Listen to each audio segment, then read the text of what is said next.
amigos? Muy buenas tardes con todos nuestros televidentes. Bienvenidos y bienvenidas a Telediario Emisión Central. Tenemos importante información que compartir con ustedes. ¿Cómo estás, Carla? ¿Cómo estás, Sofía? Buenas tardes. Qué gusto compartir contigo. Arrancamos el desarrollo de la información con los titulares de este día 15 de octubre. Presta atención.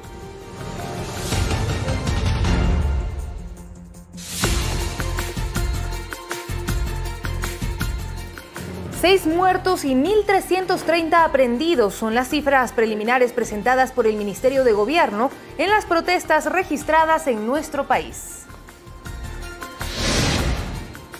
El alcalde Jorge Yunda presentó en la Fiscalía una denuncia en contra de las personas que provocaron caos en Quito en las manifestaciones. El titular del ente de control, Diana Salazar, se comprometió a realizar una investigación integral sobre estos hechos. Y el incremento al bono de desarrollo humano está suspendido mientras elaboran en consenso con sectores sociales mecanismos para focalizar los subsidios de combustibles. Y el día de hoy, 15 de octubre, arrancó la segunda etapa del censo a los migrantes venezolanos. En las noticias del mundo, el Fondo Monetario Internacional respalda que Ecuador cuente con todas las comunidades para las reformas macroeconómicas. En los deportes, Deportivo Cuenca juega hoy su segundo partido de Copa Libertadores Femenina en busca de la clasificación a la segunda ronda. Su rival será el Club Mundo Futuro de Venezuela a las 17 horas en el Estadio Rodrigo Paz Delgado.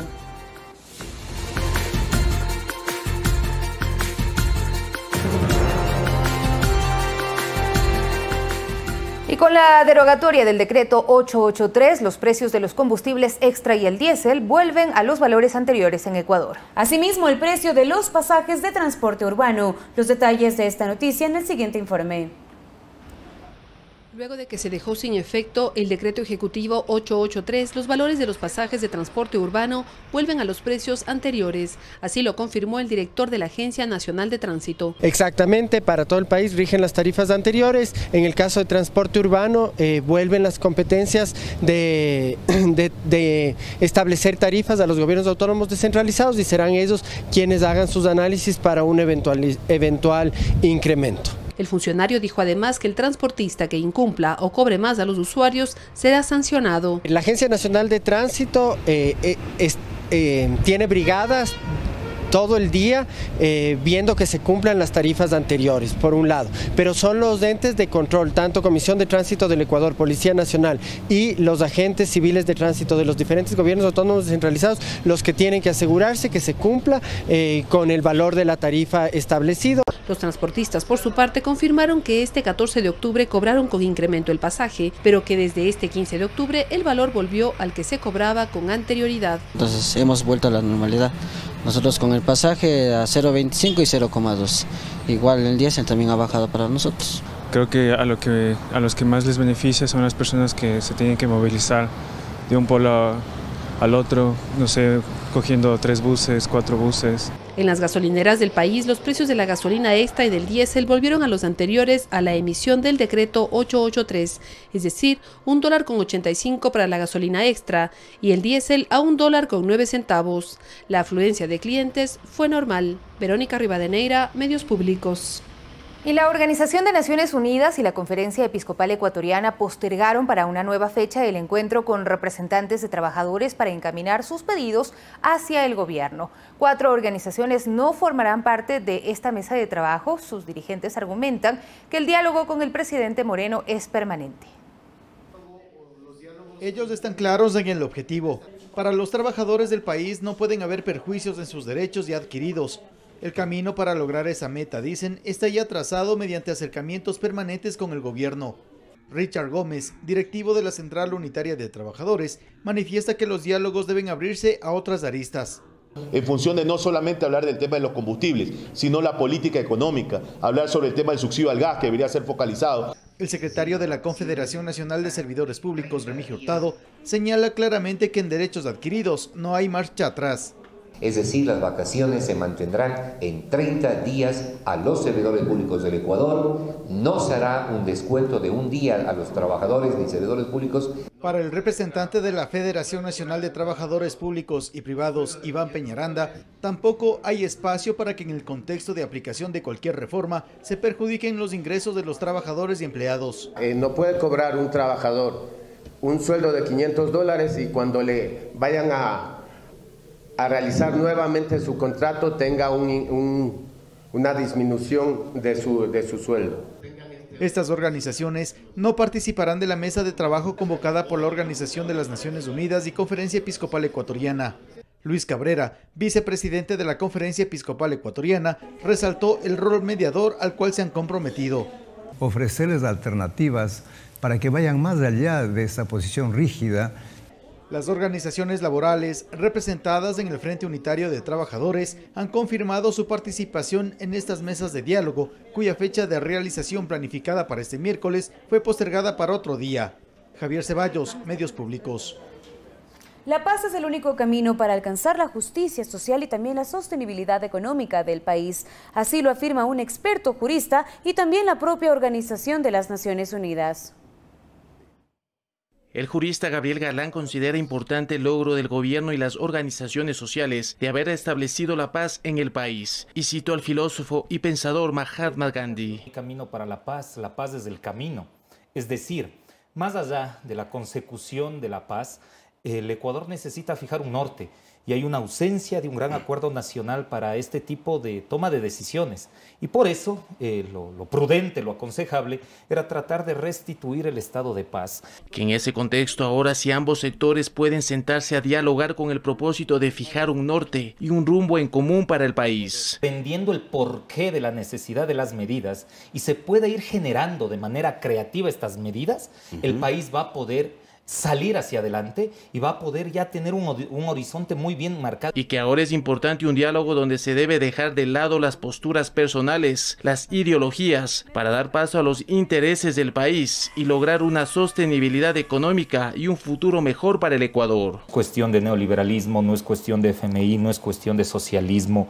Es cuestión de encontrar una alternativa para el desarrollo del país y una alternativa que en el proceso sea incluyente, en la que participen todos los sectores sociales, pero que los sectores sociales también se sienten en la mesa con esa capacidad de comprender la necesidad urgente que tiene el que gobierna, porque gobernar no es fácil. Algo que es incluso apoyado por organismos internacionales como lo hizo Arnold Peral, representante de la Organización de las Naciones Unidas en Ecuador durante el diálogo mantenido entre indígenas y el gobierno ecuatoriano. Ha habido muertos, heridos, personas que han perdido su empleo.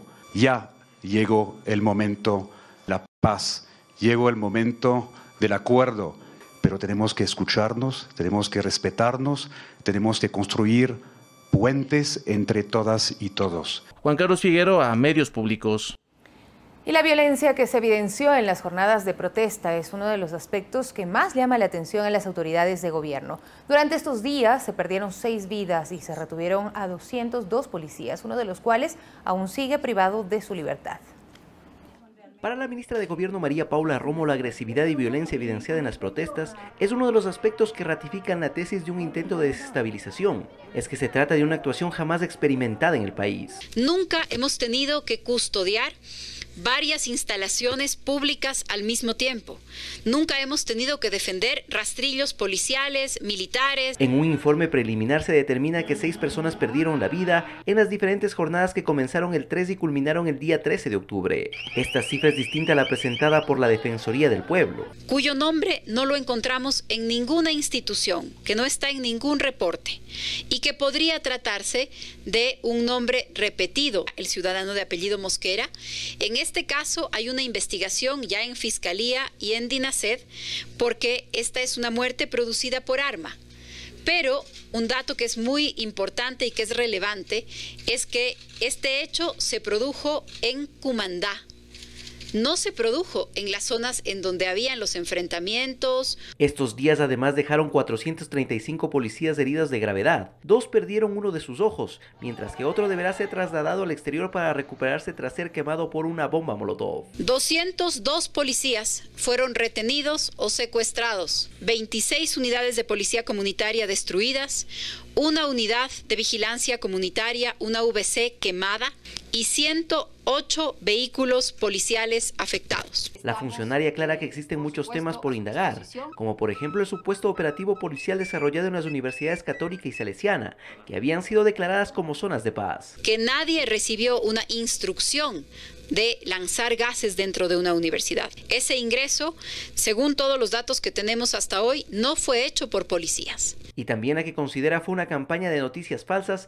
para exacerbar los ánimos a través de redes sociales. La cantidad de información falsa, la cobertura que hizo en vivo el canal público de Rusia, de todo lo que estaba sucediendo en las calles. Llama la atención que una protesta haya sido transmitida en vivo por el canal público del gobierno ruso. Motivo por el cual se iniciarán las acciones necesarias en el sistema judicial, pues para la funcionaria de Estado solo habrá reconciliación cuando exista justicia. Alec Llanos, Medios Públicos. Y preste mucha atención, a través del decreto 895 el Ejecutivo cesó en el ejercicio de sus funciones como jefe del Comando Conjunto de las Fuerzas Armadas al general de división Roque Apolinar Moreira Cedeño y designa en su reemplazo al general de división Luis Lara Jaramillo. También en el decreto número 896 cesó de sus funciones al comandante general de la Fuerza Terrestre y general de división Javier Pérez Rodríguez y nombra para este cargo al general de brigada Luis Altamirano Junqueira. Los 2 decretos entrarán en vigencia a partir de la publicación en el registro oficial. Y en otro tema les contamos que el incremento del bono de desarrollo humano queda insubsistente tras la derogatoria del decreto 883. Así lo dio a conocer la ministra de Desarrollo Humano, Berenice Cordero, quien no descartó que este tipo de transferencias sea el mecanismo más idóneo para focalizar los subsidios hacia las personas con mayores necesidades.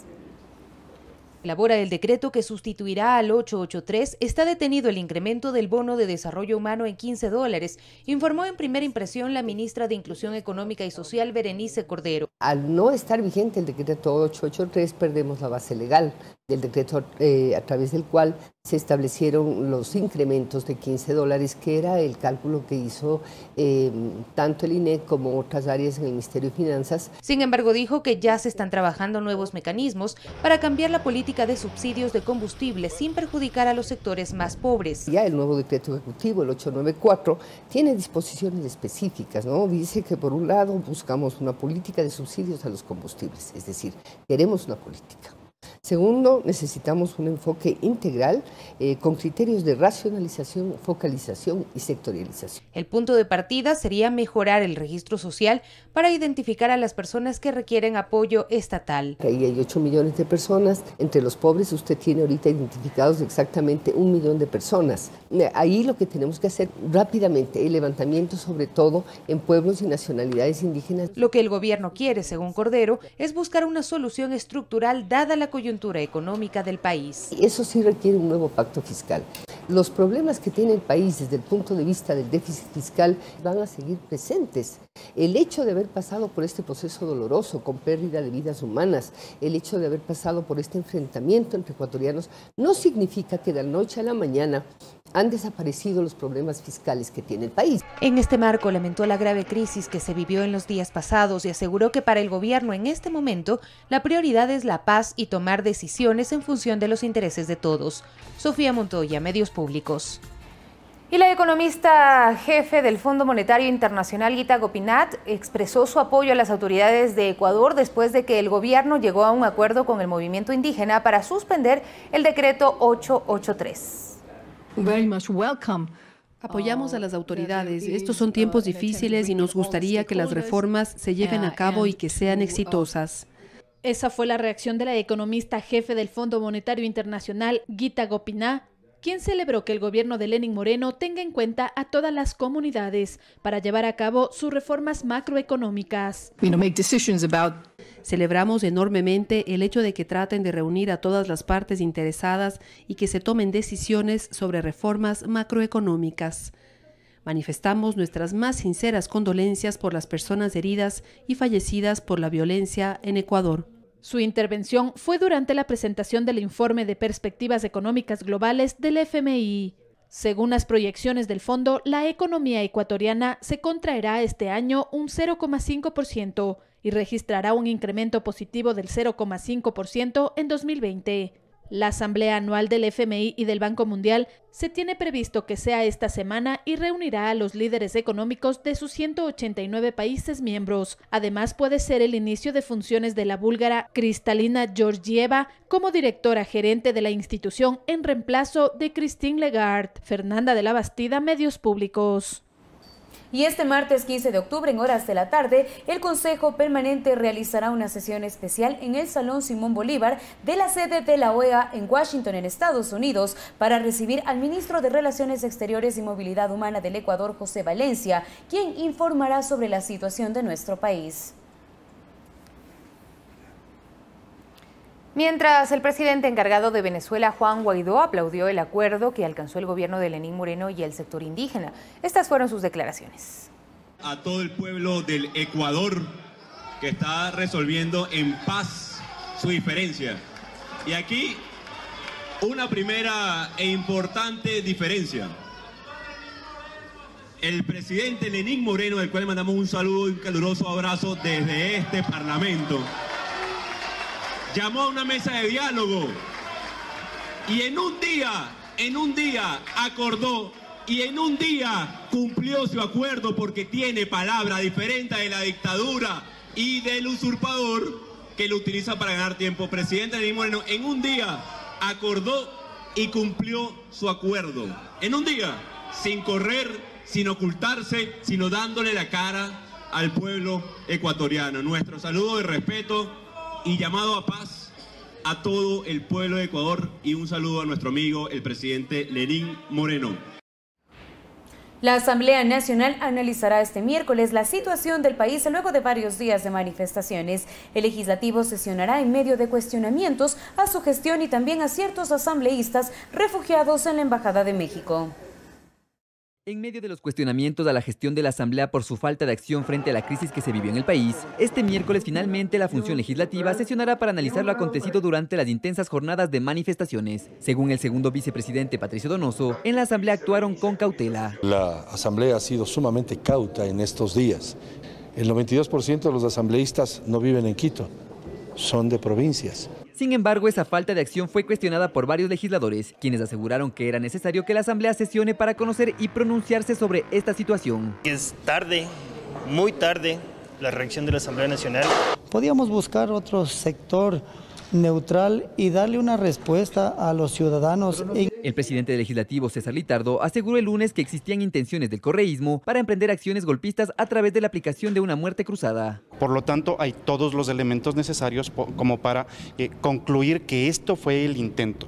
Que no resultó, no resultó. Y como resultado de esto, tú tienes a gente que ha ido a pedir refugio en embajadas que son afines a su ideología. Justamente 4 legisladores de la Revolución Ciudadana, señalados de acciones desestabilizadoras, se refugiaron en la Embajada de México en Ecuador. Desde este movimiento político señalan que sus intenciones no eran golpistas y que este asilo responde a una presunta persecución política. Nuestra primera prioridad eran los muertos, los heridos, y otros compañeros más han sido sujetos de una serie de persecuciones por parte de este gobierno. En la sesión convocada para este miércoles, la legisladora de Alianza País, María José Carrión, presentará una moción para que se conforme una comisión multipartidista que investigue estos hechos. Ronito Apanta, Medios Públicos. Y en los días que duró el paro, el sector productivo del país registró pérdidas por 2.600 millones de dólares. El sector petrolero también se vio afectado por las protestas registradas en la Amazonía, donde 10 bloques dejaron de operar, producto de actos vandálicos que causaron pérdidas por 54 millones de dólares. Locales que fueron... Según representantes del sector productivo del país, el bloqueo de vías y el paro nacional que duró 11 días originó pérdidas por 2.600 millones de dólares a sectores como el industrial, petrolero y exportador. Las pérdidas son mayores en la Sierra Central, en el sector agrícola, pérdidas muy fuertes, el sector floricultor, el sector del brócoli. Solo en la actividad comercial se registraron pérdidas por 133 millones de dólares por día. Es difícil establecer un monto preciso, pero por ejemplo, usted puede dar cuenta de eso. El comercio en Quito en los últimos días ha estado al 30, al 40% como mucho. Asimismo, el sector industrial registró pérdidas en ventas locales por 30 millones de dólares y más de 8 millones de dólares por día en exportaciones. No solamente en el aspecto logístico, sino también en la parte estrictamente comercial, de compra-venta de bienes y servicios. Otro sector afectado fue el de la agricultura y ganadería, que registra pérdidas por 17 millones de dólares en ventas locales y exportaciones. Los reportes del propio sector bananero hablan de que en distintas carreteras estaban bloqueados tanto como 3.000 contenedores hace cuestión de pocas horas. En tanto, el sector florícola reportó pérdidas por 30 millones de dólares por ataques a fincas y flores que no pudieron salir del país. Por una inusual ola de ataques violentos, en especial a las mujeres. Hemos registrado una pérdida del sector de más de 30 millones. La producción de petróleo también se vio afectada debido a las protestas registradas en la Amazonía, donde 10 bloques petroleros dejaron de operar, lo que ocasionó 54 millones de dólares en pérdidas. Que debería estar produciendo alrededor de 500.000 barriles de petróleo diarios y está produciendo alrededor de 130.000 barriles diarios. Entonces, mire, las pérdidas económicas fuertes. La ventaja en este momento es que ya estamos trabajando. Santiago Tello, Medios Públicos. En más temas nacionales, la empresa privada está interesada en la reconstrucción de los bienes que fueron afectados en Quito por las manifestaciones. El monto aún no se cuantifica. Peritos especializados ya efectúan este trabajo. Esto mientras desde el Cabildo se impulsa una investigación judicial para determinar responsabilidades. Nuestra compañera Valeria Villarroel nos tiene un informe. Carla y Sofía y amigos televidentes de Telediario, buenas tardes. El alcalde de Quito, Jorge Yunda, se reunió esta mañana con la fiscal general Diana Salazar para dar seguimiento a la investigación que se abrió para determinar a los responsables que atentaron contra los bienes públicos y contra el patrimonio del centro histórico de la capital de los ecuatorianos. El burgomaestre aseguró que cuenta con videos que fueron entregados a esta institución en los que se evidencian estos ataques que se registraron tanto en el Parque El Ejido y en la calle Guayaquil, que es una de las entradas al centro histórico. Escuchemos las declaraciones de Jorge Yunda. Voy a ser recibido por la señora Fiscal General de la Nación para comunicarle, para decirle que el municipio de Quito ha documentado en videos, en reportajes de ustedes, los medios de comunicación, en redes sociales, en fotografías. Hay cámaras privadas, hay cámaras públicas, hay todas las posibilidades para que se pueda aplicar la justicia, para que se pueda sancionar a quienes agredieron la propiedad pública, privada y desde luego para pedir el resarcimiento económico. Eso es lo que hemos venido a solicitar. A la cita también acudió el vicealcalde de la capital, Santiago Guarderas, quien aseguró que él es el puente entre la empresa privada y el Cabildo para gestionar aquellas donaciones o ofrecimientos que ya ha hecho las cámaras de comercio para poder reconstruir la ciudad. Aquí las declaraciones.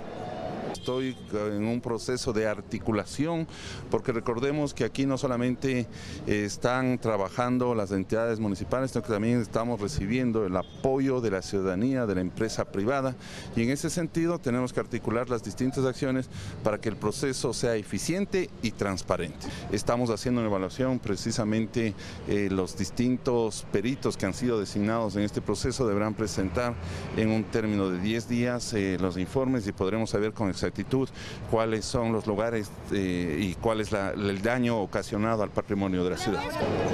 A esta hora también las autoridades del Metro de Quito brindan su evaluación sobre los daños que sufrieron las paradas en construcción del Metro de Quito y también el robo que se registró a las piedras de la Plaza de San Francisco. Nosotros le contaremos los detalles en nuestra emisión estelar de Telediario. Seguimos en estudios con más noticias. Sofía, Carla, buenas tardes. Buenas tardes, Valeria. Muchísimas gracias por tu reporte. Vamos a continuar informando. Se dictó prisión preventiva para la prefecta de Pichincha, Paola Pavón, y para Cristian G., y medidas alternativas para Pablo H. En horas de la madrugada de este martes se realizó en la Corte Provincial de Justicia en Quito la diligencia de formulación de cargos. La Fiscalía presentó elementos de convicción de la posible participación de los tres en un plan desestabilizador con financiamiento extranjero, además del uso de las instalaciones de la prefectura para esos fines durante las jornadas de manifestaciones. Cambiamos de tema. 32 policías resultaron heridos en la provincia del Guayas durante las manifestaciones. Además, se detuvo cerca de 400 personas causantes de los incidentes. Uniformados recibieron un reconocimiento por su labor. En el cuartel Modelo de Guayaquil, miembros de la Policía Nacional fueron reconocidos como héroes del Guayas por su labor durante las manifestaciones. Levantar la moral y el espíritu profesional para seguir adelante en la lucha constante para garantizar la seguridad ciudadana y el orden público. Otro de los uniformados reconocidos fue el cabo Hernán Rodríguez, quien envía un mensaje a la ciudadanía. Que la Policía Nacional del Ecuador no está en contra del pueblo. Nosotros somos amigos del pueblo, estamos para precautelar la seguridad y trabajar en el pro del bienestar. En Guayas se detuvo a cerca de 400 personas, mientras 32 policías resultaron heridos. De ellos, 6 siguen internados. Gracias a Dios ya se llegó a un acuerdo y toda la ciudadanía ecuatoriana se encuentran en paz, porque nosotros lo único que hacemos realizar es nuestro trabajo. El gobernador del Guayas visitó a los heridos. Se mantiene la búsqueda de los autores materiales de estos actos. Seguiremos vigilantes y no vamos a permitir bajo ningún concepto que nada ni nadie altere la paz y el orden en esta provincia. Dentro de los detenidos está la exalcaldesa de Durán, quien cumple prisión preventiva por 90 días, mientras Valerio Estacio fue detenido por 6 horas y puesto en libertad. Nosotros cumplimos con el papel de detener a las personas y luego pasan a orden de la justicia. No podría adelantar más sobre eso. Luis Alfredo Zúñiga, Medios Públicos. Y analistas de seguridad concuerdan que los ataques con armas caseras durante las manifestaciones pudieron haber tenido un adiestramiento previo. Las empresas de seguridad privada jugaron un rol importante para combatir conjuntamente con la fuerza pública los actos delincuenciales durante las recientes protestas. Ellos llegaban pues con palos, con herramientas, con todos los objetos contundentes y rompían estas puertas. Nosotros tuvimos que multiplicar los esfuerzos, teníamos que hacer doblar a la gente en los turnos. Según especialistas en seguridad, los grupos insurgentes portaban armas caseras letales. Una papa llena de clavos, pues eso ya es un tema donde vamos a dañar a la humanidad. Puede hasta morir si usted es alcanzado de alguna de las arterias importantes. Tachos de basuras de lata, sean adoquines, todo lo que lo puedan convertir de una u otra manera en proyectil. Puede ser una botella con gasolina, metido un trapo, prendido fuego, pueden haber el lanzamiento de piedras. Un escenario que podría corresponder a un bien planificado ataque. Se han formado en línea o en cuña para un determinado ataque. Puede ser preparado, ¿por qué no? Por guerrilleros, pueden ser preparados y reclutan personas e instruyen a esas personas. Los actos vandálicos y este tipo de guerrillas las hemos importado. Los escudos que se usaron fueron tanques. Comenzar a investigar quiénes son los que hicieron todo este tipo de armas y a fabricarlas para que ellos les caiga todo el peso de la ley. Mariuxi Buenaño, Medios Públicos. 13:28, es momento de hacer una pausa. Así es, pero no se olvide que usted puede seguirnos en nuestras redes sociales como @telediarioes, así nos encuentra en Facebook y en Twitter. También en nuestra página web www.ecuadortv.es. Los esperamos también a través de nuestros canales digitales. Ya volvemos.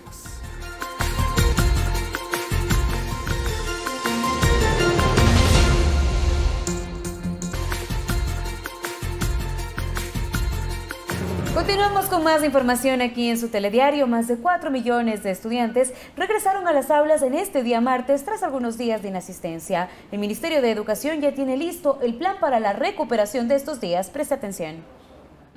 Este martes se retomaron las actividades académicas en todo el país. Escuelas, colegios, universidades e institutos superiores volvieron a las aulas tras la disposición del Ministerio de Educación y la CENESID, luego de 7 días de suspensión en las actividades escolares de la Sierra y 6 días en la costa. Tenemos garantías de movilización, garantías de seguridad para nuestros estudiantes, así que empezamos y recuperaremos próximamente, ya están enviados los lineamientos para recuperación de las clases y acabaremos de manera absolutamente normal este ciclo escolar. Durante estos días, los alumnos recibieron una fuerte carga académica vía internet. En el caso de mi hija le mandaron bastantes deberes, más que de costumbre, porque claro, tomaba un poquito más de tiempo y como tenían tiempo en realidad, yo creo que eso veían los profesores, que como tienen todo el día, entonces háganlo. Al respecto, la ministra de Educación, Montserrat Krimer, explicó cuál será el valor que tendrán las tareas hechas en casa y el procedimiento de recuperación de clases. Enviamos lineamientos pedagógicos muy claros de cómo trabajar en la casa. Esas horas serán también reconocidas. El trabajo autónomo en los hogares, tanto un poco el realizado como el que se va a realizar para recuperar. Por otro lado, las instituciones educativas tienen autonomía para definir y evaluar hasta qué punto ese trabajo autónomo puede ser considerado como válido y no queremos que se traten de recuperar ni sábado ni de lunes a viernes horas extras. De esta forma, tanto las instituciones educativas como los más de 4 millones de estudiantes a escala nacional retoman sus actividades y el quimestre, que terminará en febrero del próximo año, solamente se extenderá de 2 a 3 días según lo determine cada institución. Coralía Pérez, Medios Públicos. Y las actividades comerciales y cotidianas en la provincia del Oro se normalizan. Las ferias de víveres y locales comerciales cuentan con afluencia de consumidores. La ciudadanía espera que la paz lograda con el acuerdo entre las organizaciones sociales y el gobierno sea duradera por el bienestar del país.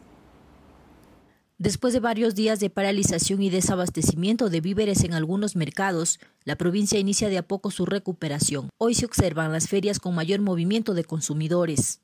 Como que la gente va comenzando a salir, a normalizarse todo, por lo que la verdad del caso, cuando fue toda la paralización, estaba todo caro. Porque en verdadmente el comercio se fue abajo. Sin ellos no hay producción, no hay ventas, no hay como que se le dice producto para trabajar. Los dueños de locales comerciales que en los últimos días optaron por cerrar por temor a los saqueos también vuelven a abrir sus puertas, con la esperanza de que no vuelva el caos al Ecuador. Para que vuelva la calma al Ecuador y a todos los cantones y provincias de aquí del Ecuador, porque todavía estamos con un nerviosismo porque ha habido muchas muertes. La ciudadanía también espera que las cosas regresen a su total normalidad y ven de buena manera que el presidente haya llegado a un acuerdo con la CONAIE por el bienestar del país. Esperamos que esto se cumpla, pues yo creo que en caso contrario las personas estamos dispuestas a seguir en la medida de hecho, por cuanto eso nos ha afectado totalmente a todos los ciudadanos ecuatorianos. Para que todo se normalice en Santa Paz y que ya no haya más desmanes y que ya no tenga que la gente estar preocupada de lo que pueda suceder más adelante. Esperan que las próximas medidas no afecten a la parte más vulnerable de la población. Maritza Castillo, Medios Públicos. 13:36 y las bases de las organizaciones indígenas de Napo volvieron a sus comunidades tras la derogatoria del decreto 883. Las actividades comerciales se normalizaron al igual que el abastecimiento de combustibles. Tras conocer sobre el acuerdo entre el gobierno y los indígenas, los manifestantes recorrieron las calles de Tena y Archidona para celebrar lo acontecido hasta altas horas de la madrugada. Triunfamos y gracias por ellos también. Luego se concentraron frente a la gobernación de Napo. El presidente de la FOIN, Patricio Chihuango, aseguró que permanecerán tomados esta institución hasta que se firme la derogatoria del decreto 883. Además, piden la salida del gobernador de Napo, Alex Hurtado. Como el señor gobernador Alex Hurtado abandonó su puesto de trabajo en muchas circunstancias como se viene manifestando, y así como el pueblo soberano de Napo manifestó que ponga la renuncia voluntaria. Los transportistas volvieron a operar con normalidad en todas las rutas y frecuencias establecidas. Y vamos a servir a la ciudadanía como siempre hemos servido. Porque el pueblo lo necesitaba, no solo nosotros transportistas, sino la verdad todos. Los transportistas aseguran que no elevarán los valores de los pasajes. Lo que les preocupa es el precio de la gasolina extra y el diésel, porque siguen elevados por la eliminación de los subsidios. Hoy día tengo que trabajar en contra porque yo tengo puesto diésel caro en mi vehículo. Las actividades comerciales también volvieron a la normalidad, mientras que en las estaciones de servicio existe desabastecimiento de combustible. Juan Sarmiento, Medios Públicos. Vamos al sur del país. Daños en el sistema tranviario, en sitios arqueológicos y edificaciones del centro histórico es el balance negativo de las protestas en la ciudad de Cuenca. Hoy el alcalde Pedro Palacios recorrió los sectores que deben ser intervenidos y según su balance será necesaria una erogación superior a los $150.000. Los daños están clasificados en leves, graves y muy graves. Leves son aquellos grafitis y manchas de pintura en paredes no patrimoniales. Graves, aquellas afectaciones, por ejemplo, en piedra, difícil de recuperar su apariencia original. Y obviamente los muy graves ya es todo un tema de veredas, bordillos, volardos, equipamiento, infraestructura, que definitivamente tiene que intervenir tanto obra pública como áreas históricas. Son en total 699 puntos de intervención. Entre los 49 catalogados como muy graves está el levantamiento de piedra arqueológica en la Plaza de San Francisco.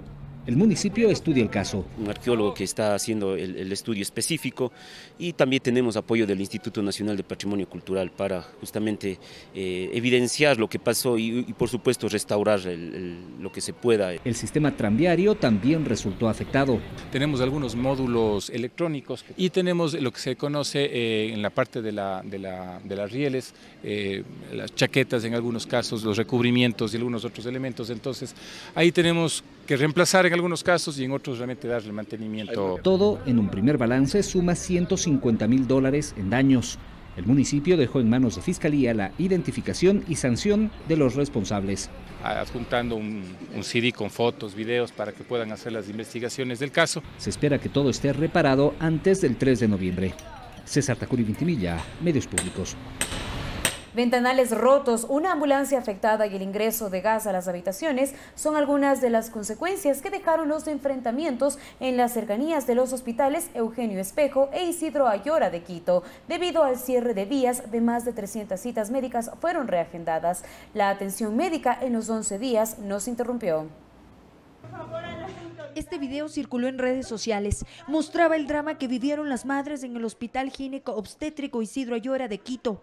Uno de los días de las violentas manifestaciones que se registraron en los exteriores. Ellas buscaban tapar con toallas y sábanas las ventanas del baño para impedir el ingreso de gas lacrimógeno de las protestas. Daisy fue quien tomó la iniciativa. Se subió a los lavamanos para ayudar a sus compañeras de habitación. En la parte de los médicos, ellos lograron tranquilizarnos, más bien nos dijeron que pongámonos a un lugar y bueno, tratemos de salvaguardarnos nosotros también. Asegura que le impulsó salvaguardar la vida de los recién nacidos. Pudimos comprobar que el aire de la sala de cuidados intensivos, intermedios y de las otras salas generales estaba en perfectas condiciones. Nuestra parte frontal de la maternidad sí llegó gas. Podía haber dado problemas, sobre todo a los recién nacidos. La Casa de Salud activó el plan de contingencia, sellaron las ventanas, puertas y reforzaron la seguridad. Todo en los extractores que ahí tenemos, tuvimos que poner compresas. Aquí también se registraron daños en la infraestructura y en una ambulancia. Nuestro personal nunca faltó, eso hay que resaltar. Tuvimos un ausentismo bajísimo. Sin embargo, debido a los bloqueos de carreteras y falta de transporte, muchos pacientes no pudieron asistir a sus citas médicas que serán reprogramadas. Alrededor de 200 pacientes, entre niños y adolescentes. Lo mismo ocurrirá en el Hospital Eugenio Espejo, con citas médicas. La consulta externa no fue suspendida, sin embargo, acudieron un porcentaje, digamos, de un 30%. Valeria Villarroel, Medios Públicos. Y ya en otro tema les contamos que Ecuador inició gestiones con las nuevas autoridades del Parlamento Europeo con el objeto de impulsar los temas de interés en la agenda bilateral, entre otros la exoneración de la visa de corta duración en el espacio Schengen y la agenda de cooperación bilateral. El jefe de la misión de Ecuador ante la Unión Europea, Pablo Ortiz, se reunió con el eurodiputado y presidente del Comité de Libertades Civiles, Justicia y Asuntos del Interior, Juan Fernando López Aguilar, en donde se abordó la reforma que permitirá modificar la lista de países con exoneración de la visa Schengen una vez que la Comisión y el Consejo de la Unión Europea lo aprueben en forma previa. López Aguilar aseguró que existe un amplio apoyo en el Parlamento Europeo pues se aprecia a Ecuador como un socio cercano con una amplia y positiva comunidad residente en Europa. Tenemos más información. Este 15 de octubre inició la segunda etapa del censo migratorio a ciudadanos venezolanos. En esta fase se realizará el registro biométrico de los 96.000 venezolanos que ingresaron sus datos en el registro electrónico. Este martes 15 de octubre arrancó la segunda etapa del censo a los ciudadanos venezolanos que se encuentran en movilidad humana, es decir, que migraron a nuestro país.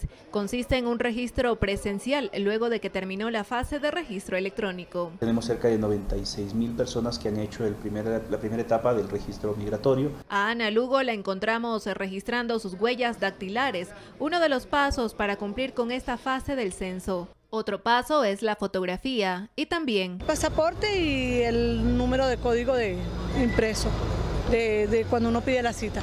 Y obviamente la verificación en el sistema migratorio de su ingreso por el punto migratorio regular. Como ella, decenas de ciudadanos estuvieron a la fila para completar el censo tras obtener un turno vía electrónica. Aunque la espera desespera, dicen estar conscientes de la importancia de este registro. Que se agilice nuestro proceso acá, nuestra situación, nuestra visa, todo, nuestra estadía acá. En realidad es algo muy bueno que está realizando este país por nosotros. Las entrevistas personales se realizan en 15 unidades de servicio de apoyo migratorio que están operativas a nivel nacional. El censo, según las autoridades, permitirá conocer quiénes, cuántos y en qué situación se encuentran los venezolanos que residen en Ecuador. Y aunque no otorga ningún estatus migratorio, es un requisito básico para aplicar a una visa humanitaria. Jennifer Espinosa, Medios Públicos.